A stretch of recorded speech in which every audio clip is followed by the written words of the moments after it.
The little red light is blinking.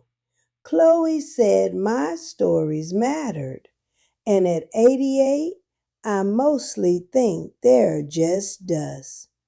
But she set this up, so I'll talk. I'll start with yesterday, when I told the manager of Shady Oaks exactly where he could put his appropriate attire sign. Honestly, it felt better than I ever imagined. Let me tell you what happened. That little rebellion, though, has its roots in a lifetime of silence. I was Eleanor Rigby, not the Beatles song, though the coincidence haunted me. I was the minister's daughter from a small Ohio town. My whole childhood was a performance. Polite smiles, pressed dresses, quiet opinions. I learned to fold my true self away like a handkerchief in a drawer. I see that girl now in the mirror's ghost behind my wrinkles. She married Arthur at 21 because it was expected. He was a good, solid man who also lived within the lines drawn for him. Our marriage was a quiet, parallel journey of duty, which brings me to the first real crack. It was 1967. Arthur was at work. Our daughter Susan was 4, napping. I was painting, not flowers or fruit.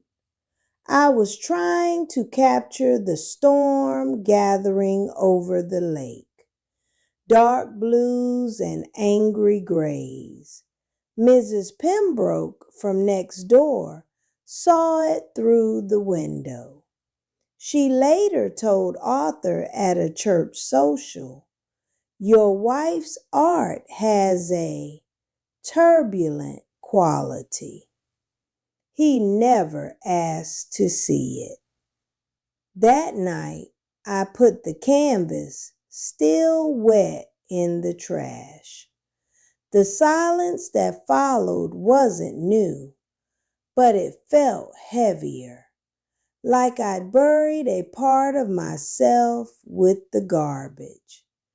That silence became a pattern, a habit as ingrained as morning coffee for decades. Life unfolded in correct choices. Susan grew up, had Chloe. Arthur retired. We moved to Shady Oaks. He passed 5 years ago, peacefully. After the funeral, everyone said how strong I was, but I didn't feel strong. I felt like a library where all the books had been checked out and never returned. My days were a bland symphony of bingo, newsletters, and nodding. I was the epitome of a harmless old woman.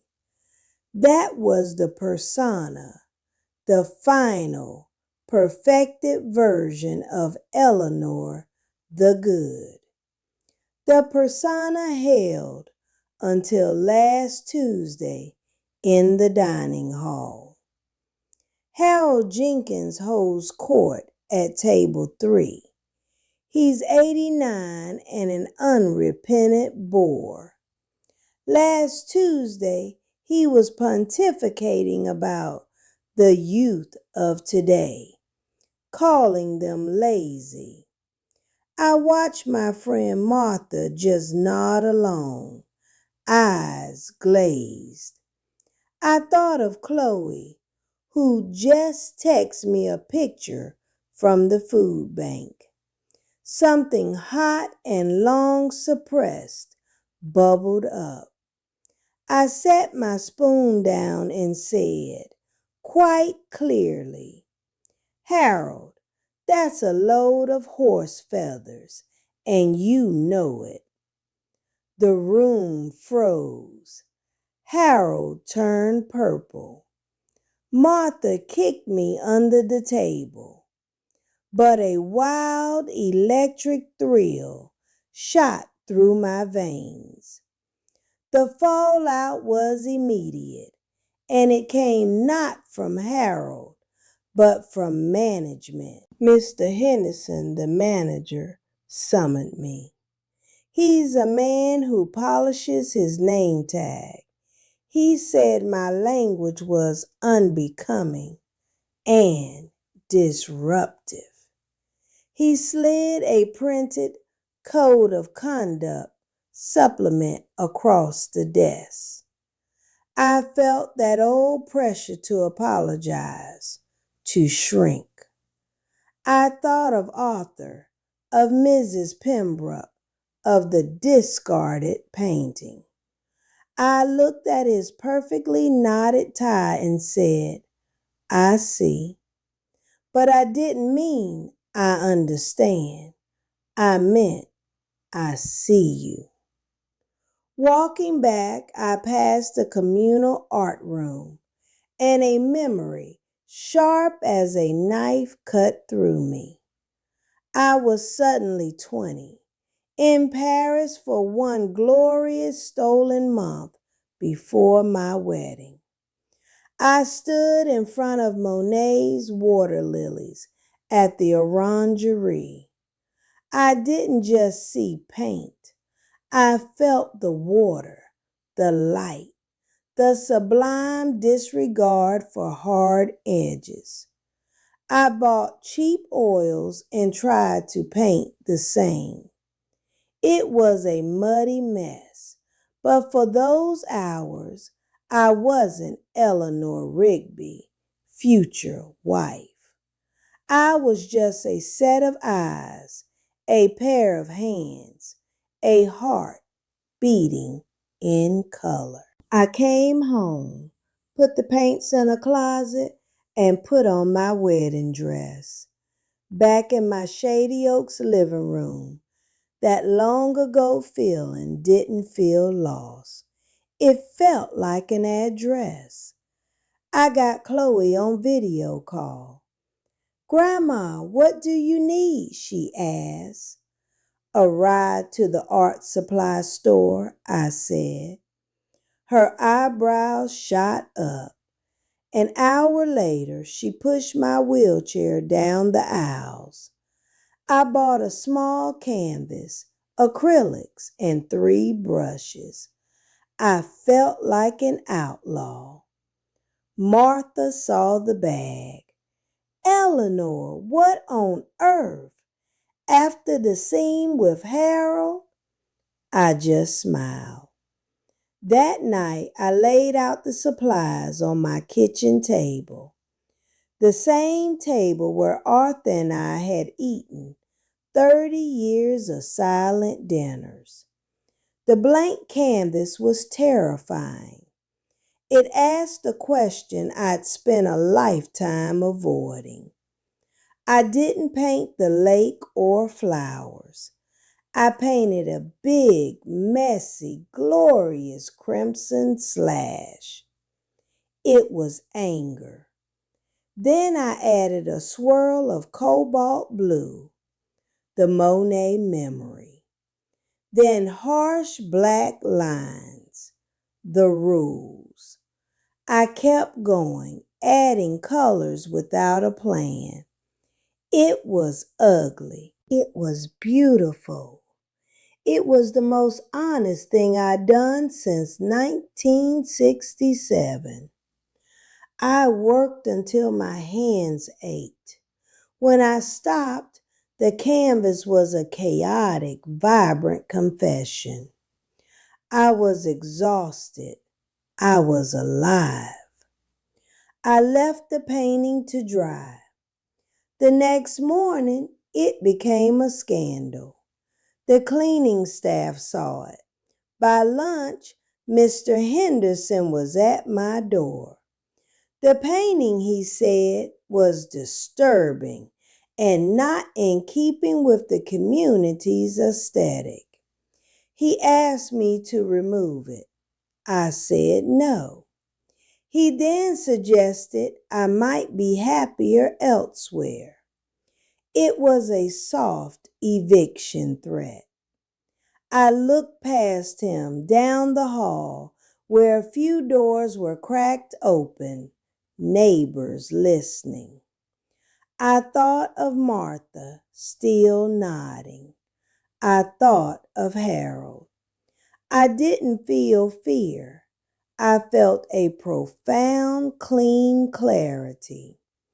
I knew what I had to do, and it didn't involve packing. I called Chloe.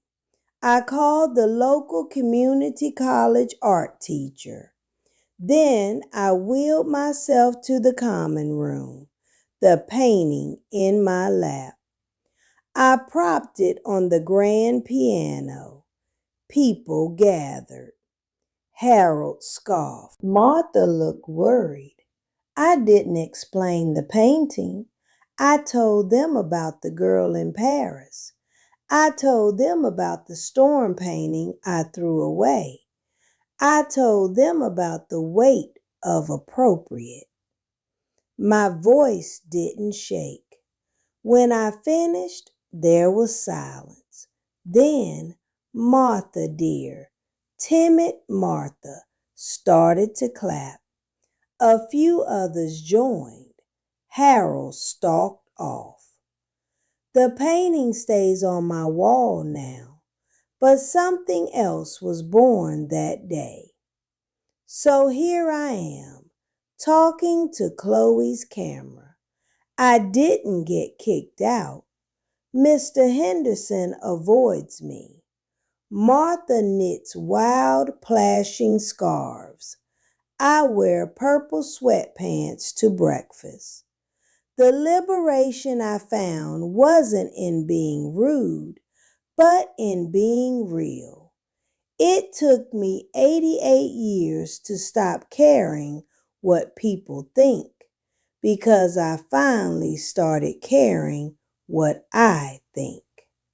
My story isn't special.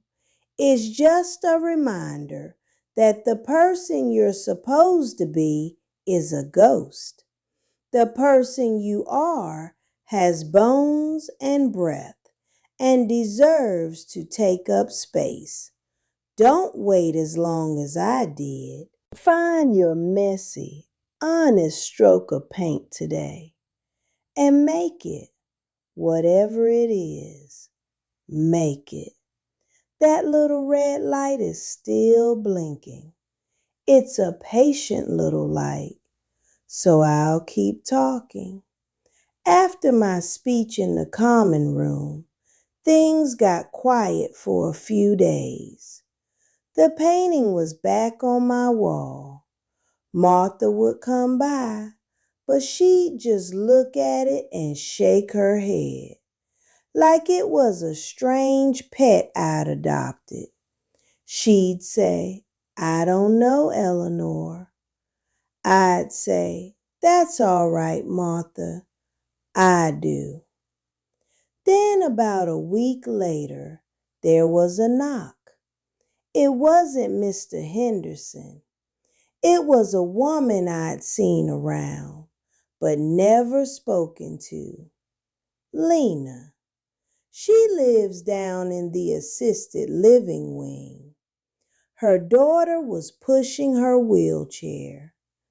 Lena can't speak much since her stroke, but her eyes are sharp.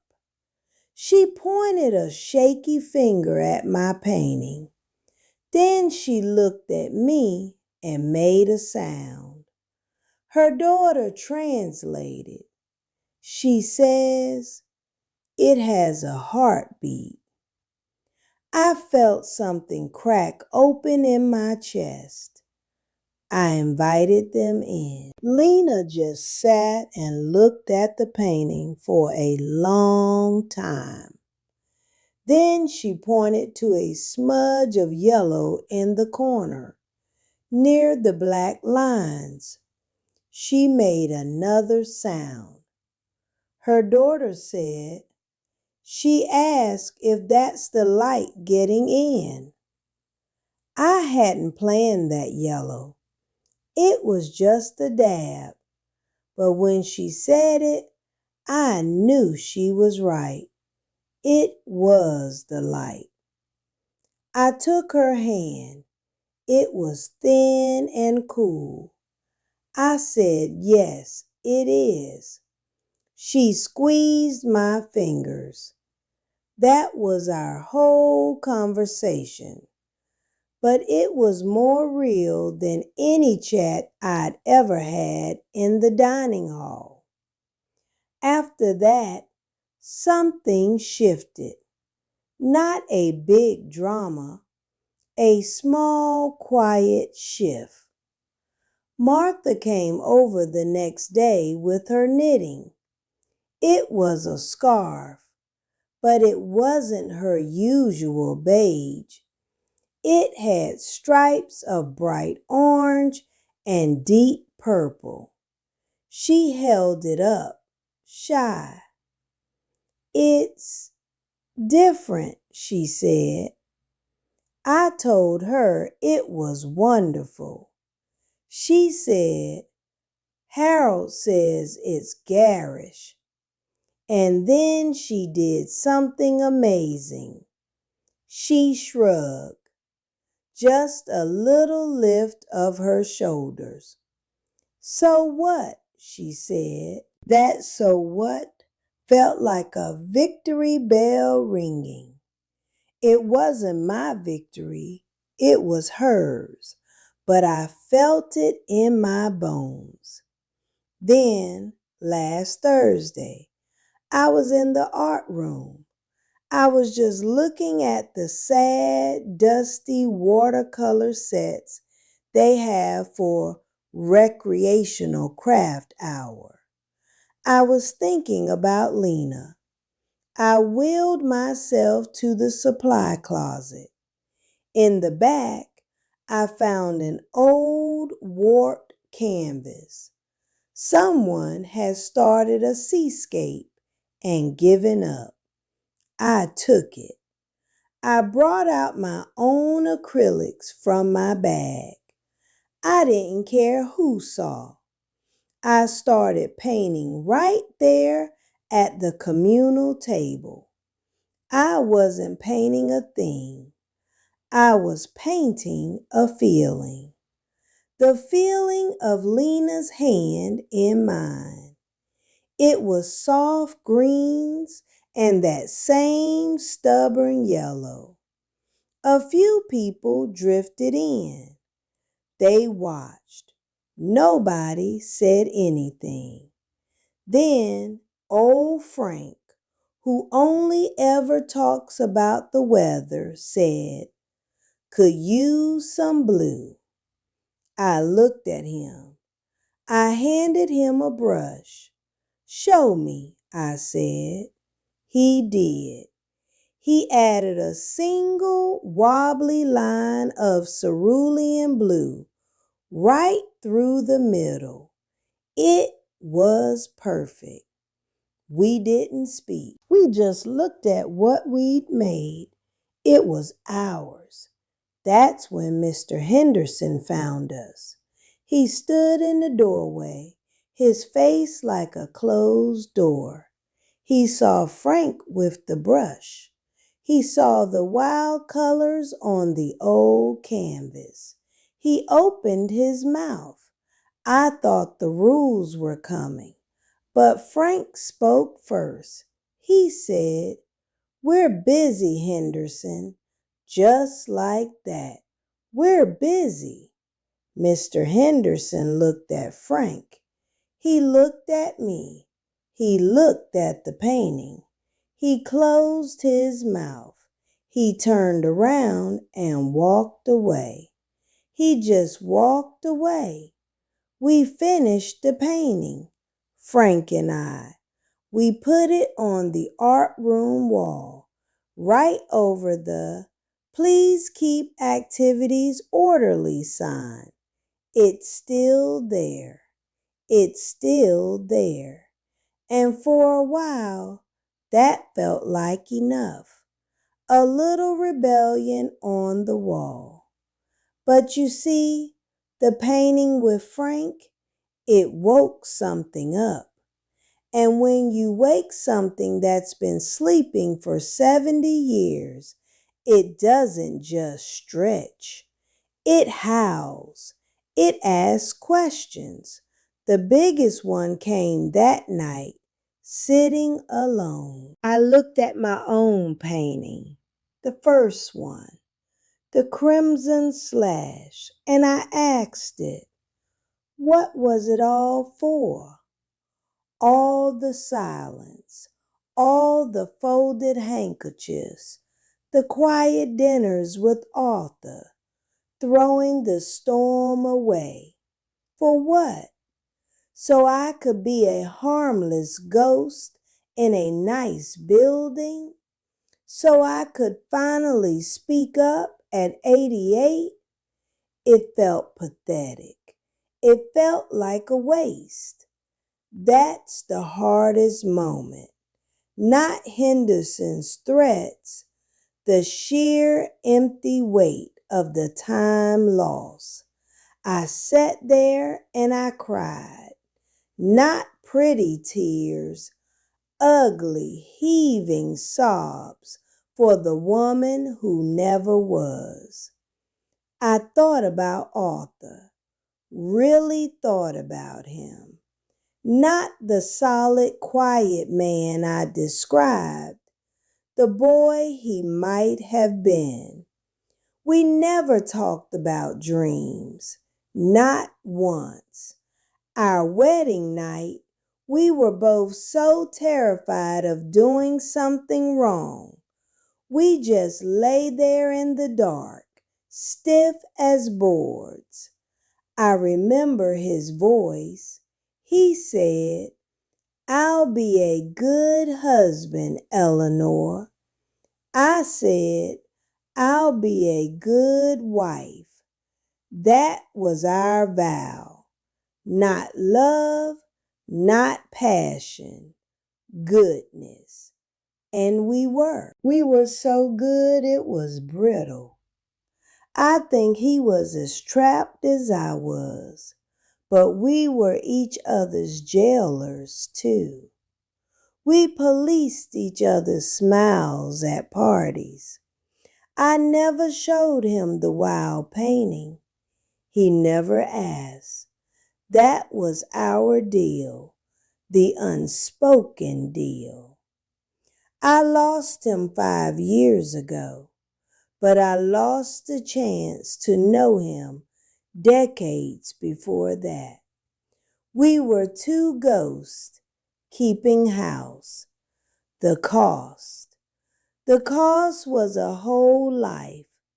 It was the artist I could have been, the fights I could have had, the messy, loud, real love I might have found, or at least tried for. It was teaching Susan to be quiet too. I see that now. I taught my daughter to fold herself up, just like I did. She's so careful, so polite. It took Chloe, my granddaughter, to break the chain. She's the one who asks for my stories. Susan just asks if I'm taking my pills. I don't blame her. I modeled that for her. That's my fault. After I cried myself out, I felt hollow. Clean but hollow. like a room after a storm has blown through. All the windows are broken, but the air is clear. I knew what I'd lost. I couldn't get it back, not a single day. That's the truth of being old. You have to look at the ledger, all the debits and credits, and my debit column was a mile long with things I never did. But here's the thing, the acceptance. It started with that hollow feeling, because when you're empty, there's room. Not for the past, that's gone, for what's left. I'm 88. I might have 5 years. I might have tomorrow, but they are mine. Not Arthur's, not Shady Oaks, not the ghost of the minister's daughter, mine. The painting with Frank proved it. Lena's hand in mine proved it. Martha's "so what" proved it. It's not about making up for lost time. You can't. It's about refusing to lose another second. It's about refusing to lose another second. So here's what I learned, sitting here with this blinking red light. I was wrong about what love meant. I thought loving Arthur meant being no trouble. I thought it meant keeping the peace, smoothing the edges, being the quiet woman who made his life run smoothly. That wasn't love. That was housekeeping. Love should have been trouble. Real love is letting the other person see the storm. It's saying, this is the messy, turbulent thing I painted. What do you think? It's risking the silence that might follow, because the alternative is the silence you're already living in. Arthur and I, we loved each other's performances. We never met. I wish I'd shown him the painting. I wish I'd slammed it on the dinner table and said, "This is how I feel today." He might have walked out. He might have cried. He might have picked up a brush himself. I'll never know. That's the tragedy. Not that we were unhappy, but that we chose the safety of unhappiness over the terrifying risk of being known. Tap that like button. It's just a little digital nod, but it says, I heard you. Subscribe to her channel if you want to hear more voices like mine. People finally finding their words after a long silence. Turn on notifications so you don't miss the next story. There are so many of us with tails tucked away.